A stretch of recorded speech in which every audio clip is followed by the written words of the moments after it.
So you see I'm a physicist, geophysicist to be precise. I hope I can address this audience probably. I'll try to keep it more on the visual and general overview side rather than going into too much details. Why my talk is called Manifolds as Haskell types, because this works very natural in Haskell and the examples are in Haskell, but the point I'm trying to make is really more of a data structure and algorithm. So I would like to start with a question that doesn't really have very much to do with the topic, but you'll see later why I'm doing this. The question is, what is Earth's dimensionality? The dimensionality of the planet Earth. And I would argue that the dimensionality is actually 1. Why would I say that? If you're from extraterrestrial civilization and you look at the Earth, what you'll see is actually just the one-dimensional path of the Earth, its trajectory as it moves. And of course, in this case, the Earth itself might be said it's just zero-dimensional, it's just a single point, but over time it becomes a trajectory that's one-dimensional. Of course, you know that if I'm going to zoom in on Earth here, then it'll actually not stay this way. It's going to be a bit tricky while it's moving around, but actually last week somebody on the internet said me that actually the sun is orbiting around the Earth and not the other way around, so let's go with that. Probably right, it was on the internet. So if I do that, then eventually we'll see, need to zoom in quite a bit, that the Earth is actually a disk, a two-dimensional flat object. Somebody on the internet said that too. It has this strange thing that kind of morphs around and keeps getting chewed off bits at one end. I don't know how that works, but it's two-dimensional. Obviously, because you can make maps and can see where we need to go in a city, which we don't know. Except, of course, when we zoom in very closely, then we'll see all these three-dimensional objects. So apparently, Earth is one-dimensional and two-dimensional, and also three-dimensional at particular scales. Actually, it's also four-dimensional because at the beginning I counted time as a dimension, and the Earth isn't static, so it's actually four-dimensional. Well, what I'm going with this is, what do we even mean by dimension? A lot of people will probably say dimension means something like how many variables do we need to describe a given state.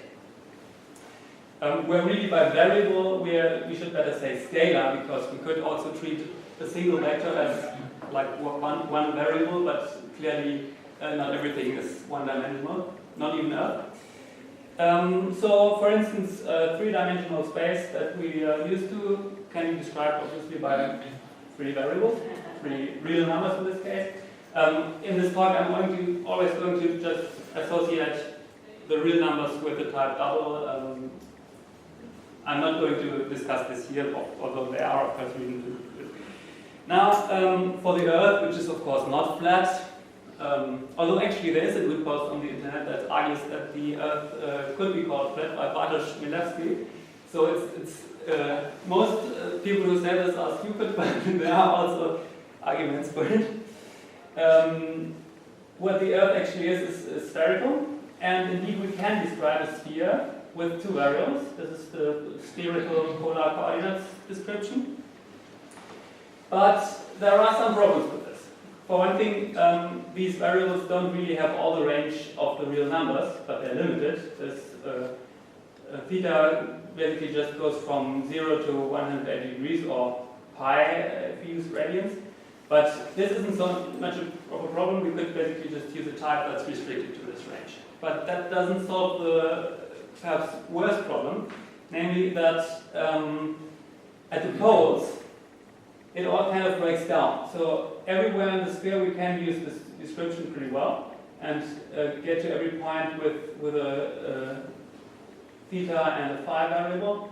But if we are very near the poles, then I only need to make very small movements, and the phi value will have completely different values.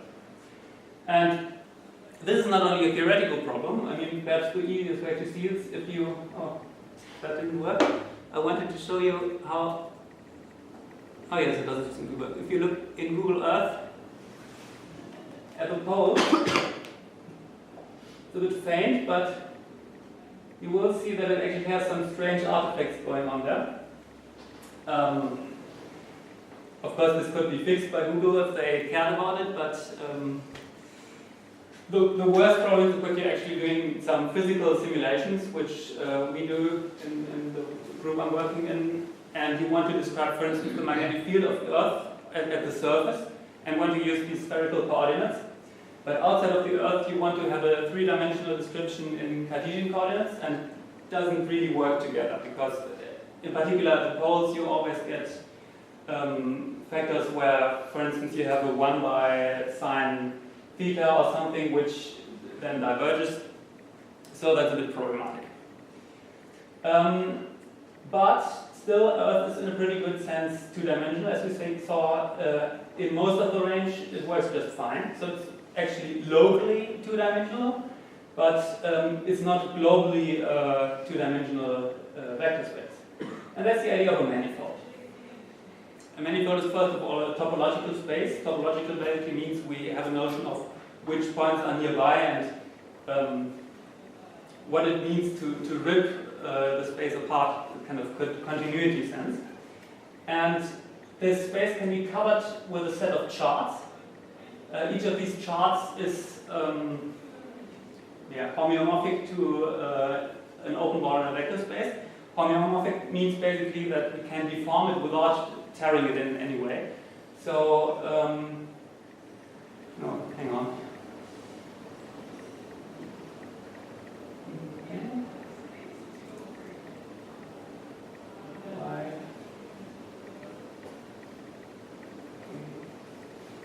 There was supposed to be something in here. Sorry. I was going to show this in a visual order, but it doesn't seem to work right now.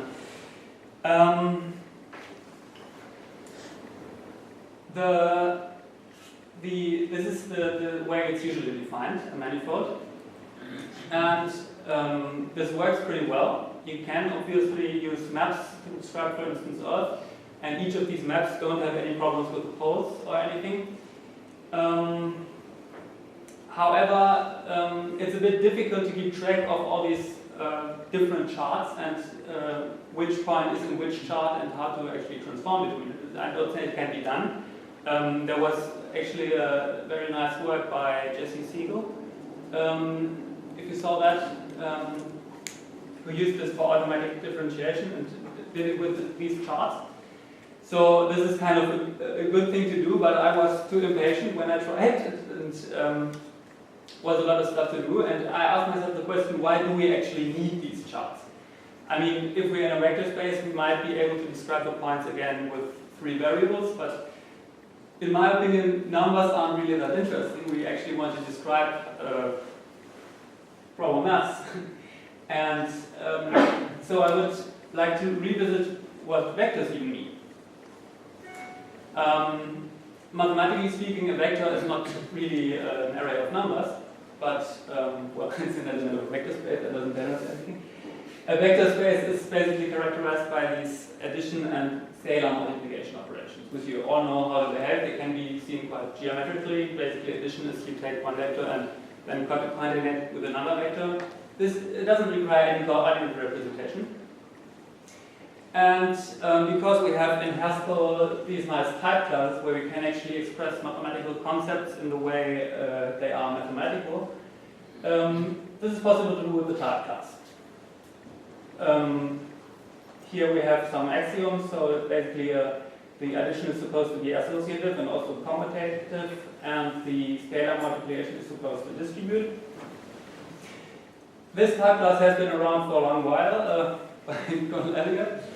Actually, it's split up in 2 parts, additive group and vector space, but basically this is just the one operation and this is the other. I think this is actually the way to go if you want to deal with vectors. For some reason people keep defining new instances for vectors. I don't quite get this because vectors aren't numbers but vectors. But anyway, this still has some element of arbitrariness. I mean, what I don't like about these array of numbers vectors is that they kind of assume arbitrary choice of basis direction, that we have kind of the z-axis and an x-axis and a y-axis, but where does it come from? It's arbitrary. But even here we still have some element of arbitrariness, and that's this 0b. So we have some point of origin, which is kind of, again, arbitrarily chosen. And even if we didn't have this method, we could always reach the 0 point by taking any other vector and multiplying this with 0. So that's not really a good representation of the physical space either. But the library also has us covered with this other class called a affine space. And this doesn't actually allow us to scale points by vectors. So we can't just say, I have this point in space here and I'm going to scale it with some number and it's going to move some number around. But we actually can only take the difference between 2 points. And this is then supposed to be an additive group or even a vector space. So we can take a kind of difference between 2 points and scale the difference to bring them closer together. Has anyone used this water actually? Yeah.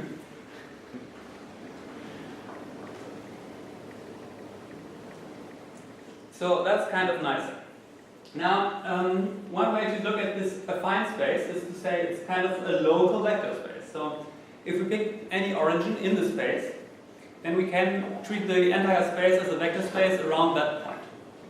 And that kind of reminds me of manifolds, because we said a manifold is just locally a vector space. Every point in it can be seen as an environment that can be deformed to a flat space.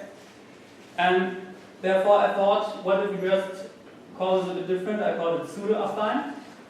And this is basically the exact same methods, except I call it diff needle here. I'm not sure if that's really a great name, but the idea is kind of a compass needle on a sphere. But it also has a finite length. So we can always take the difference between 2 points on, for instance, the sphere, and get such a needle. And the crucial law is this cancellation law here. So we can always get to a point Q by starting at P and adding the differences to it. So given any origin point, we can describe any other point from that starting point.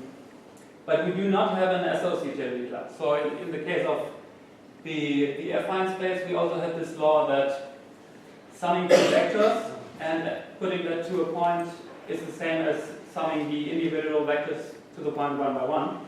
Turns out we can't do that for manifolds. But everything else that we might do with manifolds, perhaps not everything, but a lot of stuff you might want to do with manifolds can actually be done. I'd like to give a couple of examples of this. So, instance, the simplest manifold we could think of is, well, perhaps the simplest is like 1 point or a real line, but the simplest example that's not completely trivial is the one sphere, which is actually better known as the circle. And if we have 2 points P and Q on this line, then I can kind of take the difference between them here. You see, that's the vector that I get when taking the difference. And as I move that around, the vector will get larger. It doesn't really matter where I'm absolutely, so if I'm also moving this other point, it shrinks again and can grow it here again. I can also have negative vectors here. And if I grow it ever more, then it will grow until it flips around at some point. So this implementation kind of always takes the shortest route from one point to the other. And this can be done quite easily with modular array. So basically I use this mod prime operator here, which just is like the normal mod operators on integers, but for floating point numbers. It's kind of obvious how this works. And one reason why the one sphere is so easy, you can also see it as the set of complex numbers with modulus 1, and then moving around is basically just multiplication by a complex number. So that's really easy. Unfortunately, for most other manifolds, it's not so easy to do this. For for instance, the 2-sphere can be described as a set of something like a complex number. The 4-sphere could actually be described again as quaternions of modulus 1 again, but I won't get into that. Before I go to the 2-sphere, I would like to give another example, and that's a torus. You might actually think the torus is more complicated than the sphere. Kind of looks like it, but actually it's very simple, because if you ask a topologist what the torus is, the answer will be not like this kind of donut-shaped thing, but it will be, it's just a Cartesian product of two rings, two circles. And so to define a manifold instance for the torus, we basically just need a manifold instance for the Cartesian product. And that is really obvious how to do this. So you just need the Cartesian product of needles and do the operations on every element individually. And in the end, you can move around points on the torus here, and it just works. It again always takes, not really the shortest route in three-dimensional embedding, but this is basically just a particular view of the torus anyway. So that's simple. Now to this 2-sphere, it's not quite as simple anymore. I'm not going to go through all the details of this implementation, but I did it in a way that it also really takes always the shortest path. My idea with this approach is, however, that it shouldn't really be necessary to take the shortest path. In some cases, you won't even know what shortest is supposed to mean. I'll get to that in a moment. But it can certainly be done. In this case, I'll use spherical trigonometry to always find the shortest path between 2 points. What you may notice is that even though the path always deforms continuously here on the sphere, the vector actually jumps around sometimes. And that's in principle, again, because there's no way to cover the entire sphere in a consistent manner with vectors. You can only do it locally. So that's also one way to see that we don't have associativity of this addition operation. But yeah, I don't think any of this is actually needed. But what can we now actually do with this? We are not doing this just to look at manifolds, but as far as I'm concerned, it's mostly interesting for actually describing physical systems. And there are quite a lot of physical systems that can be described in terms of manifolds. But what do we mean by describing? One way to understand it, we want to make a prediction about what's going to happen, how a system is going to behave. And this is generally done with differential equations. And we already heard a bit about ODEs, a particular case of differential equations, namely differential equations that only have one independent variable that is kind of understood as a time. One simple example are the Newton equations of motions. Well, the simplest interesting thing? No, not quite, but anyway. So this is an ordinary differential equation because it only, as I said, has one time parameter. In this case, yeah, the functions are therefore just a function of time. So let's just often leave this completely out. Actually, I want this force to depend on the location, so I'll write it this way, not f of t, but f of x of t. And what the location is I'll say it's just a function of time and gives me a point in three-dimensional space, and the force takes a point in space and gives me a vector in space. You notice that this is not exactly the form of a general ordinary differential equation as it's usually understood. So the general form that's often used is that you say the first time derivative of a variable equals some given function. Actually, here we see the second time derivative equals some given function, but that's not really a problem. We can rewrite this. We can say we have a state variable that consists of both a location in space and the velocity that the object has. And then obviously the velocity is the derivative of the position. And we can just grab the first derivative of the velocity as the force, which would be the second derivative of the position. So that's just the first order differential equation for this reason. And as such, we can use any framework that allows us to solve ordinary differential equations at all. Now, the way these equations are usually solved is, well, of course, for one thing, if you know an exact solution to a particular situation, then you can just write it down. That happens sometimes, but I think that is actually not as important as physicists like to pretend, because it happens so seldom. Almost everything that's interesting can be just solved by writing down an algebraic expression for the exact solution. But yeah. However, we have for ordinary differential equations a very powerful theorem, the Picard-Lindelöf theorem. I think I need to move this a bit so it's actually yeah. If this function f that tells us what the derivative is supposed to be has a certain property called Lipschitz continuity, I won't explain this here, that's not really important, then there is actually a unique solution to this differential equation. And if there's a unique solution, then it is the solution and we're kind of done. We have solved the problem. At least if there's a constructive way. Unfortunately, fortunately, the Picard-Lindelöf theorem is actually constructive, and the way this works is quite simple to understand. Basically, I mean, what is a derivative in the first place? A derivative is just we have a point in the function and we have a tangent at that point. And this can be done at any point, and we get a tangent there.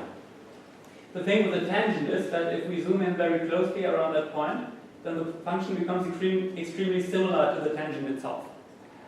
So we can evidently approximate the function very well around this tangent. It doesn't work for every function, but it works for, well, for differentiable functions. And the idea behind both this Picard-Lindelöf theorem and also the numerical way of solving equation is that if we pretend for the moment that we don't know what the function is, but we have this function that tells us what the derivative is supposed to be, then we can start anywhere here and then just, well, follow the tangent. And it may not be exactly the function, but it's, if we have a very small range here, supposedly similar to the function. So we go here and then follow again the tangent, and follow it again, and again, and you get the idea. And in the end, if we then look at the greater picture, we'll see that we actually have made an approximation to the entire function that roughly follows the shape. So that's the idea how to solve the differential equation. If we actually only know the derivative, but don't know the function itself, it's actually a kind of integration process. That's often called an integrator. And in particular, this Euler's method is really that simple. It follows the tangent from point to point and thereby constructs new points in the solution. And this can be used, for instance, to, if I write in the Haskell, which can be done very simple, we just construct an infinite list of points and then we loop recursively at each point, at each state, we just record the point where we are, and then recurse with an updated point, which is done so that we follow the tangent. Very simple. And if we apply this, for instance, to the Newton equation of motion with gravitational acceleration, because the sun has a gravitational pull on the Earth, then we can do something like that, which we already saw, and see that it, yeah, follows kind of a Kepler trajectory as we would expect. So that's all we need to solve ordinary differential equations. No 100,000 lines library from Lawrence laboratory. Well, unfortunately, of course not. In particular, the Euler solver is really bad in terms of precision. And in particular, it does something very ugly. If we speed this up a bit, then what you see is that it actually keeps spiraling out. So the radius gets ever bigger and bigger. And this is completely nonsensical physically, because we know that energy is supposed to be conserved. Energy doesn't come from anywhere, so this can't just leave the gravitational potential without no reason. So Euler's method is really bad. It's not really surprising that it does this, because it always follows kind of a straight line, and this makes the radius ever bigger and bigger. So that's not good. There are, of course, methods to fix this. most better solvers for ordinary differential equations do something based on polynomials, so they don't just follow a straight line, but they follow, for instance, a fourth order polynomial, and that can approximate the curve much better and largely suppress these problems.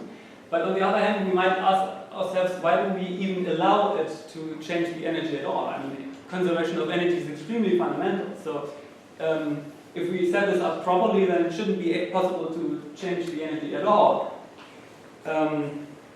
So we could rewrite this. I mean, first let's define what energy is.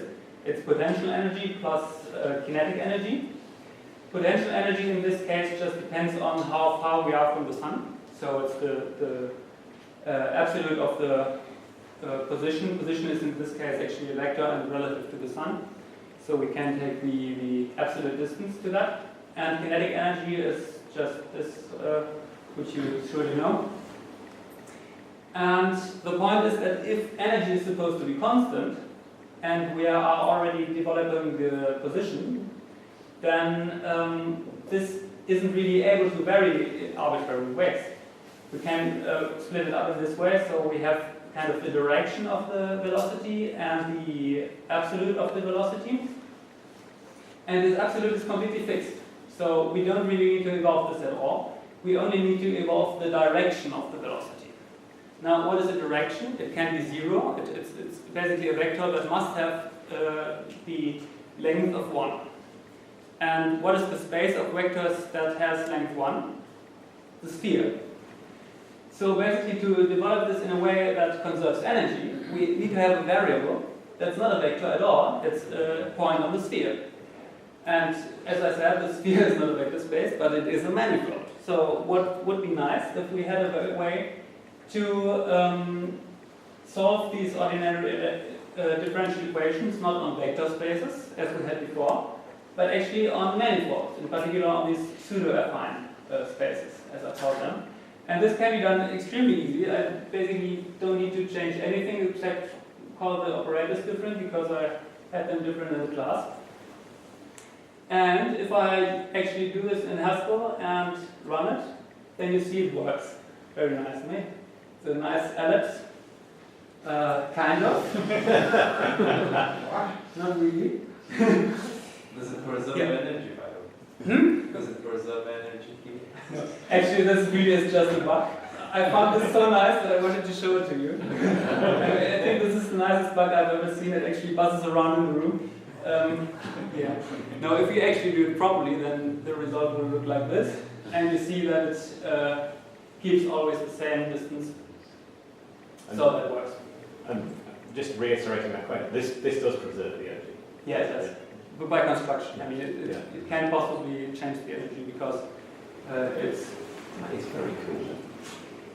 So, that's one, in my opinion, quite interesting application, solving ordinary differential equations. There's a lot you can do with it, but there's also a lot you can do with it. In particular, when you're solving fluid dynamics, as I do in my job, then you're solving partial differential equations. And that's a whole different beast, because there you're not just having a function of a time variable that always gives you a point on a manifold or whatever else, but you actually have a function on the manifold itself.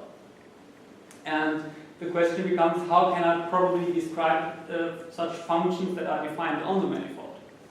Obviously, you can write a Haskell function that takes a point on the manifold as an argument, that's no problem, but if you're going to do numerics on it, then you will have to need some discretization. This is usually done with some kind of meshing approach, and I have tried a couple of things in this way, but nothing that I could really show you. But one thing I would like to discuss still is what is... what? Okay. Hang on, let's start.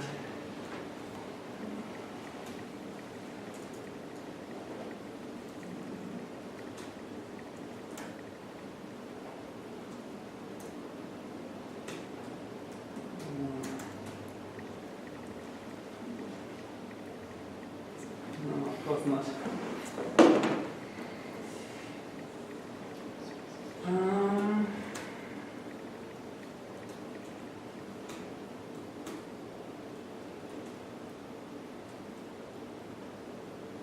Okay. Yeah, distance.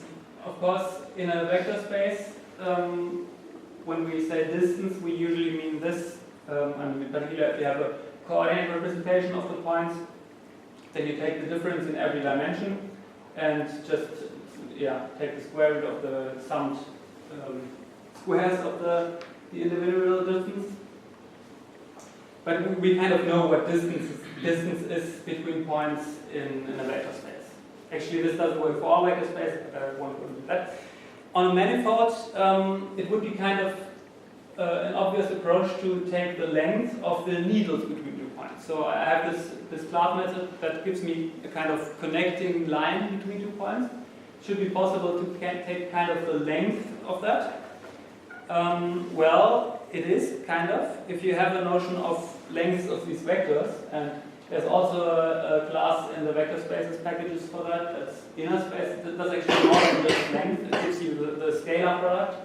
But from the scalar product between a vector with itself, you can calculate the normal notion of a length or magnitude. And if you apply that to these points on a manifold, you can actually compute, for instance, on the sphere, the distance between 2 points. That's actually how I made this blobby-shaped Earth that I showed you earlier. It just has a couple of hard-coded points that are supposed to have some color, and then for every point on the sphere, it calculates how far it is apart, and then you get this strange-looking Earth kind of thing, which is of course not a very good globe, but the point I was making is that it doesn't suffer from the problems of spherical coordinates. So around every point you actually have a proper disc-shaped kind of continent.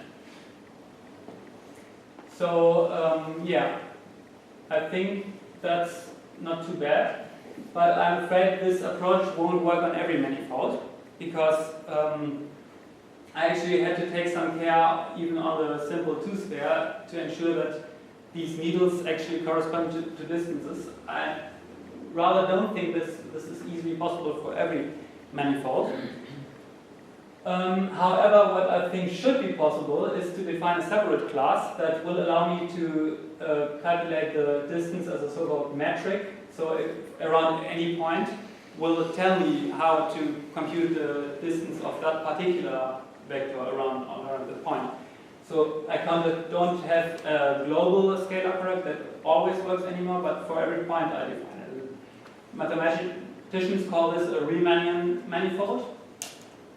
And what I mean by metric here is it takes one of these needles and another needle and gives me a scalar. So this is exactly again the scalar product, but adapted to each point in space. So that would probably work. But I'm not actually sure if we need this, because sometimes, this is just a bilinear function. So we could actually also write it like this. By this prime I mean it's supposed to be a dual vector. If you're mostly using numerical stuff, you probably would call it a row vector versus a column vector, and this could just be written as a matrix. It would perhaps not be the most efficient representation, but that's essentially it. And in many cases, you would be able to just construct this matrix on the spot from, for instance, some kind of measurement data. And so I think even if we're going to construct meshes and everything, it might not always be necessary to have a global notion what difference is supposed to mean. And so that's one of the approaches when I try to define meshes on these manifolds, is to actually just construct a metric locally from some points that I have. And this then works in such a way. Basically what I'm doing here, I'm constructing a KD tree, and for every set of points I'm using singular value decompositions of the differences between the points packed together in a matrix, but I want to go into that. So I think we can actually define meshes without any global metric at all that are well behaved. But this is not very clear. This really works very experimental. I think I'll come to the end now. with that. So I have this most of the stuff that I talked about in this Manifolds library here. I should warn you that it's a bit of a mess because I tried lots and lots of stuff, and much of it I think isn't really practical. You'll also see that, for instance, this pseudo-affine class actually looks a bit different from the one I showed you in the presentation, because I tried to make the manifolds also possible to have multiple disjoint segments. So not everything is connected necessarily. They might also have boundaries. So for instance, you could also have a disk that is not infinite or is also not closed. But I'm not sure it's a good idea to have this in the main class. So take it with a grain of salt. While we're at the advertisement segment, you might also be interested in the library I used for these interactive plots. That's I've also put that on Hackage. And yeah, you might perhaps also be interested in the library that gave me these error messages, because that's really totally immature. It's a library for making screen presentations, also from Haskell code directly. But I'm going to talk a bit about that on Saturday actually. But it's even more immature than the rest of the stuff. So yeah, but I think I'll conclude with that.